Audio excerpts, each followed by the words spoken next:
வணக்கம் நண்பர்களே. வரலாற்றில் மறைந்து கிடக்கும் உண்மைகளை உங்களிடம் கொண்டு சேர்க்கும் மறைக்கப்பட்ட வரலாறு சேனலுக்கு உங்களை அன்புடன் வரவேற்கிறேன். இரண்டாவது நெடுஞ்செழியன். சங்க காலம் கவிதைகள், போர், காதல் மற்றும் வீரத்தின் காலம். அந்த காலத்தில் வாழ்ந்தவர்தான் இரண்டாவது நெடுஞ்செழியன். ஒரு வீரன், ஒரு தலைவர், ஒரு தாயின் செல்ல பிள்ளை.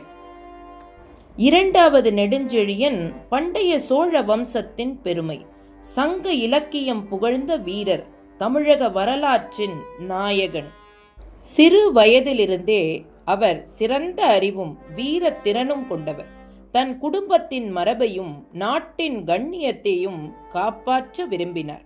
சங்ககால தமிழர் வாழ்க்கையின் ஒவ்வொரு செயலிலும் அவர் கண்ணோட்டம் தெரிந்தது.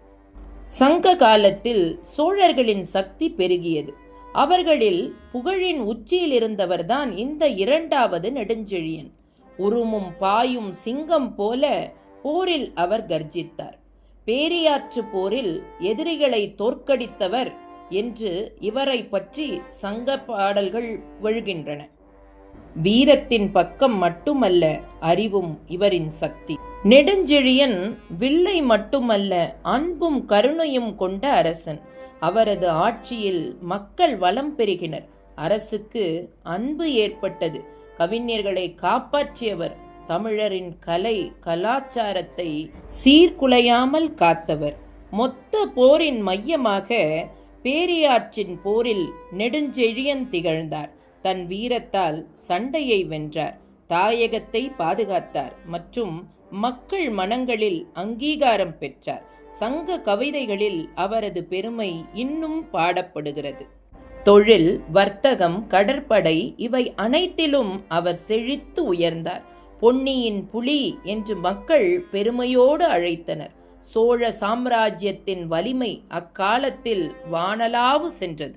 இரண்டாவது நெடுஞ்செழியன் சோழர்களின் வீர வரலாறு. சங்க நூல்கள் உயிர்ப்பித்த நாயகன்.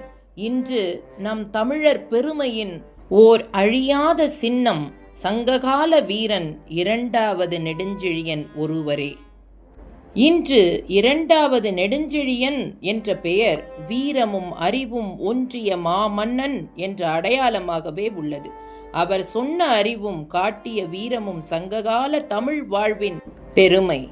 நன்றிகள் பல.